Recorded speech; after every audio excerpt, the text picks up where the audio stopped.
Wasn't it like a fire burning inside us when we walked along the road? Perhaps because we're confined to our own homes so much that our walks have become so important to us. To get some fresh air, stretch our legs in the early evening sun seems such a blessing, and often a relief from hours looking at a screen, whether writing, reading or zooming. The breeze, the colours, the sounds, even the smells and the rhythm of the walk take on a new significance. Although far from family and friends, the nearness of such beautiful countryside is a blessing.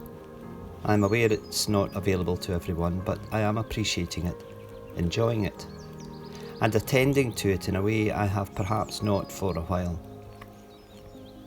Watching the lambs becoming bigger almost daily, seeing the first swallows arrive, hearing the river ripple over the stones which was in full spate only a short time ago, anticipating the rhododendrons emerge from the buds, and the sun, the low sun beginning to set in the early evening of spring. Walking offers rhythm, and with it a sense of balance and even an emptying of anxiety. It offers beauty, sounds, visuals, textures.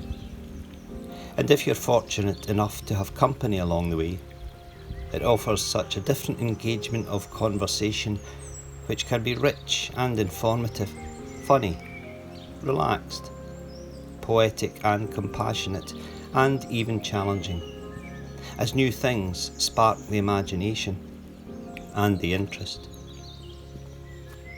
Walking is so often a metaphor for the journey of life itself, and for the journey of faith.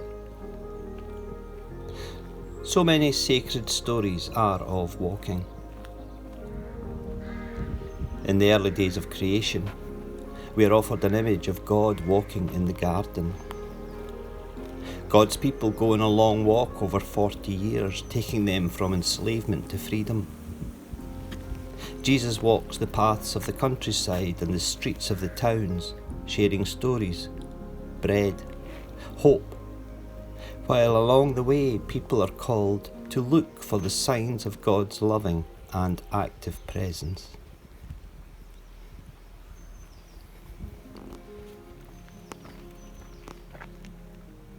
Today we look.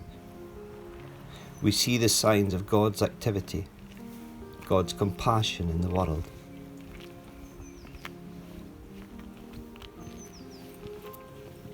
Today, as we walk through these most mysterious of times, we look for the signs. And when we look, we discover them. We sense God's presence.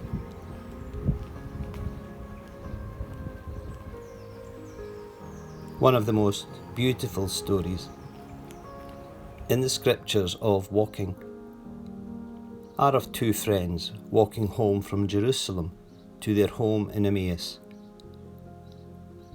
It's another of the resurrection stories.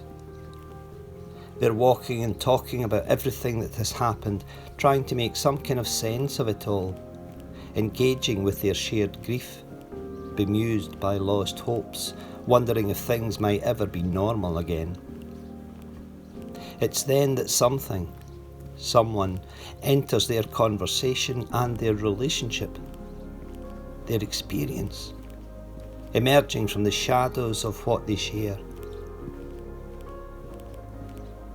And so we, like them, are called to attend to the signs and sounds along the road of life we walk.